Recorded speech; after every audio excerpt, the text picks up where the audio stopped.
প্রিয় দর্শক আসসালামু আলাইকুম, welcome back to my channel delicious cooking by Tahira. আজকের পর্বে আপনাদেরকে 1 কাপ ময়দা আর একটি মাত্র ডিম দিয়ে অসম্ভব মজাদার তেলে ভেজে নরম তুলতুলে ইউনিক একটি কেকের রেসিপি তৈরি করে দেখাবো। আর এই কেকের রেসিপিটি একবার বাসায় তৈরি করলে বারবার সবাই এটাই খেতে চাইবে। চা তৈরি করার আগেই মাত্র 10 মিনিটেই এই নাস্তা রেসিপিটি তৈরি করে পুরো পরিবারের মন জয় করে নিতে পারবেন। তো চলুন দর্শক, এই রেসিপি তৈরি করতে কী কী উপকরণ লাগছে শুরু থেকে শেষ পর্যন্ত দেখে নিচ্ছি। এই রেসিপি তৈরি করার জন্য প্রথমে একটা মিক্সিং বোল নিয়েছি। এরপর এই বোলের মধ্যে ব্যবহার করব রুম টেম্পারেচারে থাকা একটা ডিম যদি ফ্রিজে থাকে সেক্ষেত্রে রুমে স্বাভাবিক তাপমাত্রা এনে তারপর ব্যবহার করতে হবে। এরপর ব্যবহার করব 3 টেবিল চামচ পরিমাণ চিনি। মিষ্টিটা আপনারা স্বাদ অনুযায়ী বাড়িয়ে কমিয়ে অ্যাড করতে পারেন। এরপর ব্যবহার করব স্বাদ মতো লবণ।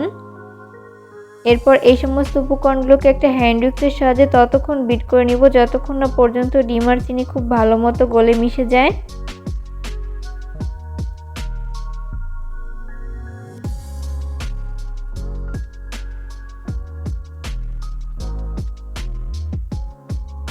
তো বিট করতে করতে একটা পর্যায়ে দেখা যাবে যে ডিম আর চিনি খুব ভালো মতো গলে মিশে গেছে।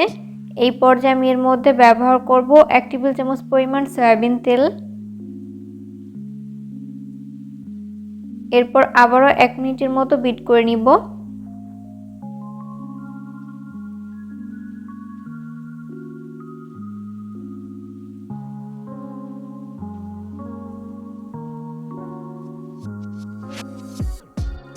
তো বিট করে নেওয়া হয়েছে। এরপর আমি এর মধ্যে বাকি উপকরণগুলো ব্যবহার করছি মেজারমেন্ট কাপের 1 কাপ পরিমাণ ময়দা। চাইলে আপনারা ময়দার পরিবর্তে আটাও ব্যবহার করতে পারেন।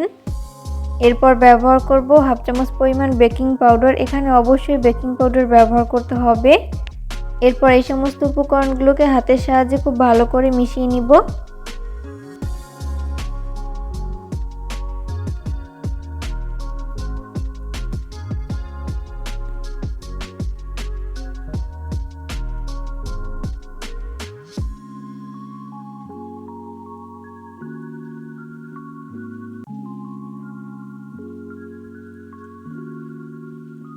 তো মেশাতে মেশাতে এরকম পারফেক্ট একটা ডো তৈরি করে নেওয়া হয়েছে।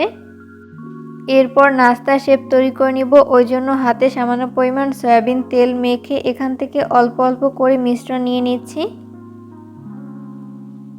এরপর হাত দিয়ে এইভাবে গোলাকার শেপ দিয়ে নিচ্ছি। তো 2 হাতের তালুর সাহায্যে এইভাবে গোল বলের মতো তৈরি করে নিচ্ছি। আপনারা চাইলে এই নাস্তার শেপগুলোকে অন্য কোনোভাবেও তৈরি করে নিতে পারেন। তো তৈরি হয়ে গেল আমার একটা নাস্তার শেপ। সেমভাবে আমি সবগুলোকে তৈরি করে নিয়েছি। এরপর এই নাস্তার শেপগুলোকে ভেজে নিব। ওই জন্য চুলায় একটা ফ্রাই প্যান বসিয়ে দিয়েছি। এরপর যথেষ্ট পরিমাণ সয়াবিন তেল দিয়ে দিয়েছি। তেল যখন মিডিয়াম আঁচে গরম হবে ওই পর্যায়ে আমি একটি একটি করে নাস্তার শেপ দিয়ে দিচ্ছি। তো সবগুলো নাস্তার শেপ দিয়ে দেওয়া হয়েছে। এরপর চুলার আঁচ মিডিয়াম ফ্লেমে রেখে নাস্তার শেপগুলোকে ভেজে নিতে হবে। 2 মিনিট পরে যখন নাস্তাগুলোর এক পাশ ফ্রাই করে নেওয়া হবে ওই পর্যায়ে আমি নাস্তার শেপগুলোকে উল্টে দিব অপর পাশটি ফ্রাই করে নেওয়ার জন্য।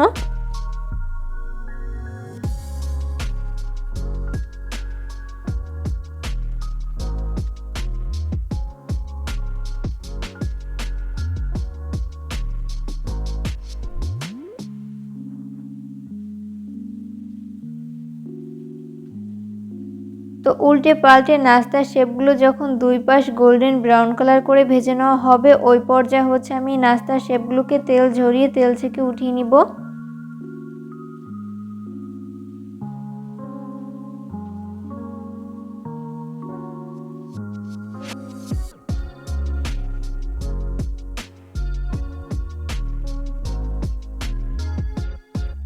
তো এই পর্যায়ে আমাদের দারুণ মজার নাস্তা একদম রেডি।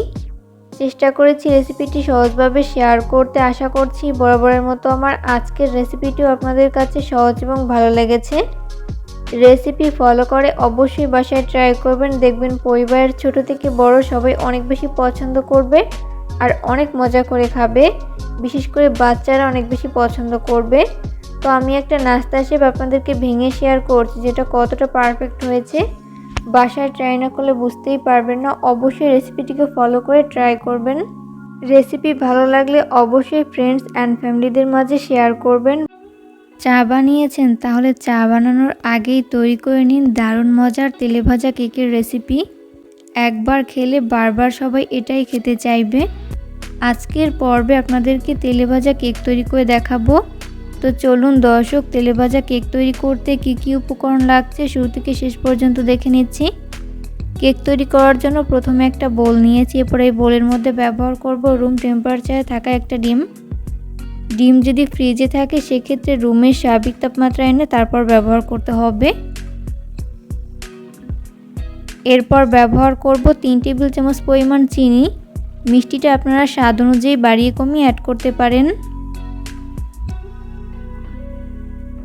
এরপর ব্যবহার করব স্বাদমতো লবণ। এরপর এই সমস্ত উপকরণগুলোকে একটা হ্যান্ড উইক্সের সাহায্যে আমি ততক্ষণ বিট করে নিব যতক্ষণ না পর্যন্ত ডিম আর চিনি খুব ভালো মতো গলে মিশে যায়।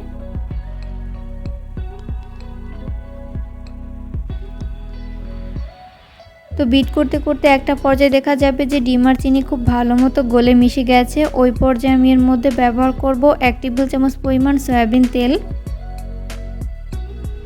তেল দিয়ে আমি আবারও 1 মিনিটের মতো বিট করে নিব।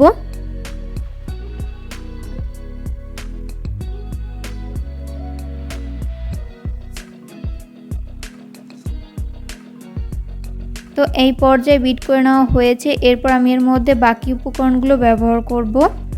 ব্যবহার করছি 1 কাপ পরিমাণ ময়দা, চাইলে ময়দার পরিবর্তে আটাও ব্যবহার করতে পারেন।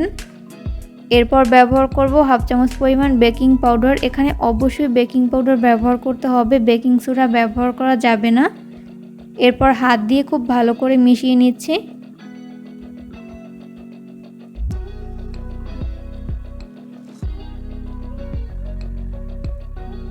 তো এই পর্যায়ে মিশিয়ে নেওয়া হয়েছে। দেখতেই পাচ্ছেন কেক তৈরি করার জন্য মিশ্রণটি কিন্তু একদম রেডি।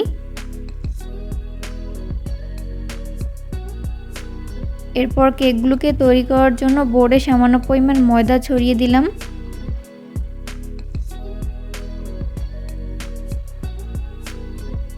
এরপর ওই ডোটাকে নিয়ে হাত দিয়ে এবার একটু প্রেস করে নিচ্ছি। এরপর এপিট ওপিট ময়দা লাগিয়ে নিচ্ছি। এরপর বেলনির সাহায্যে আমি মিডিয়াম পুরুত্বের একটা রুটি বেলে নিব।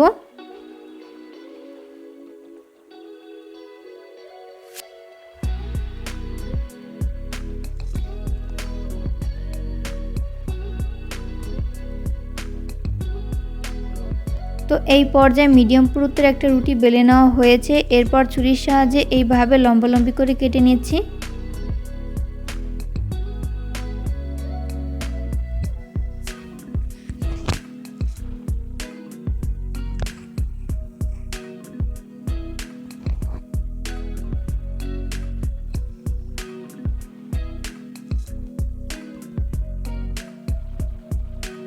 এরপরে কেকের শেপগুলোকে আমি কিভাবে কেটে নিচ্ছি সেটা আমার হাতের দিকে লক্ষ্য করলেই বুঝতে পারবেন। এগুলো আসলে বলে দেওয়ার মতো কিছু নেই, আপনাদেরকে দেখে বুঝে নিতে হবে।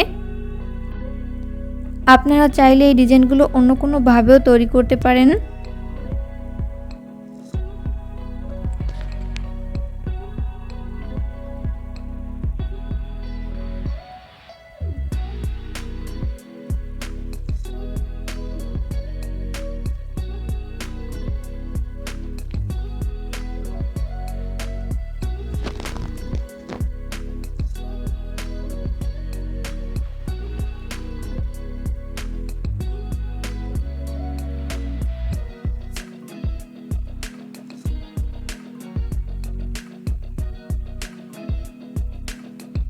তো এই পর্যায়ে আমাদের সবগুলো কেকের শেপ তৈরি করে নেওয়া হয়েছে। এরপর এগুলোকে ফ্রাই করে নিব। ওই জন্য চুলে একটা ফ্রাই প্যান বসিয়ে দিয়েছি। এরপর যথেষ্ট পরিমাণ সয়াবিন তেল দিয়ে দিয়েছি। তেল যখন মিডিয়াম আঁচে গরম হবে ওই পর্যায়ে আমি একটি একটি করে কেকের শেপ দিয়ে দিচ্ছি।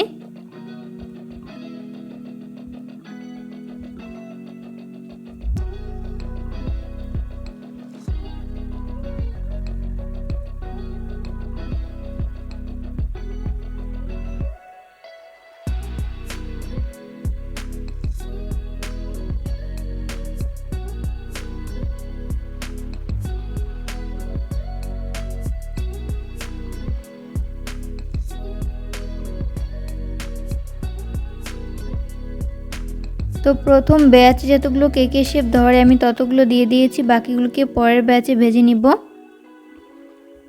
কেকগুলো ফ্রাই করতে করতে যখন এক পাশ ফ্রাই করে নেওয়া হবে ওই পর্যায়ে আমি উল্টে দিব অপর পাশটি ফ্রাই করে নেওয়ার জন্য। আর এই পর্যায়ে অবশ্যই চুলার আঁচ মিডিয়াম ফ্লেমে রেখে কেকগুলোকে ফ্রাই করে নিতে হবে, এতে করে দুই পাশ ভালো মতো কুকড হতে পারবে। কোনোভাবেই চুলার আঁচ হাই ফ্লেমে রেখে কেকগুলো ফ্রাই করা যাবে না, সেক্ষেত্রে উপর থেকে খুব দ্রুত কালার চলে আসবে, তবে ভেতরটা ভালো মতো কুকড হবে না, তাই লো আঁচে ভেজে নিতে হবে।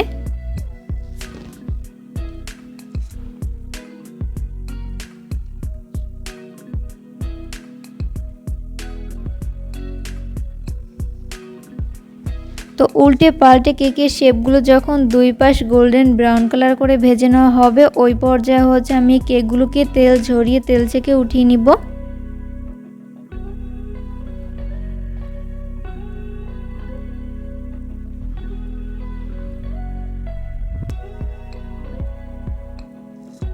সেম ভাবে আমি বাকি কেকগুলোকেও ফ্রাই করে নিব। তো এই পর্যায়ে আমার সবগুলো কেক তৈরি করে নেওয়া হয়েছে, আমি এগুলোকে একটা প্লেটে তুলে নিয়েছি। চেষ্টা করেছি রেসিপিটি সহজভাবে শেয়ার করতে, আশা করছি বরাবরের মতো আমার আজকের রেসিপিটিও আপনাদের কাছে সহজ এবং ভালো লেগেছে। রেসিপি ফলো করে অবশ্যই বাসায় ট্রাই করবেন, দেখবেন পরিবারের ছোট থেকে বড় সবাই অনেক বেশি পছন্দ করবে আর অনেক মজা করে খাবে, বিশেষ করে বাচ্চারা অনেক বেশি পছন্দ করবে। তো আমি একটা কেক আপনাদেরকে ভেঙে শেয়ার করছি যেটা কতটা পারফেক্ট হয়েছে, বাসায় ট্রাই না করলে বুঝতেই পারবেন না। ভিডিও ভালো লাগলে অবশ্যই ফ্রেন্ডস অ্যান্ড ফ্যামিলিদের মাঝে শেয়ার করবেন। পরবর্তী ভিডিও দেখার আমন্ত্রণ জানিয়ে আজকের মতো এখানেই বিদায় নিচ্ছি। সবাই অনেক বেশি ভালো থাকবেন। আল্লাহ হাফেজ।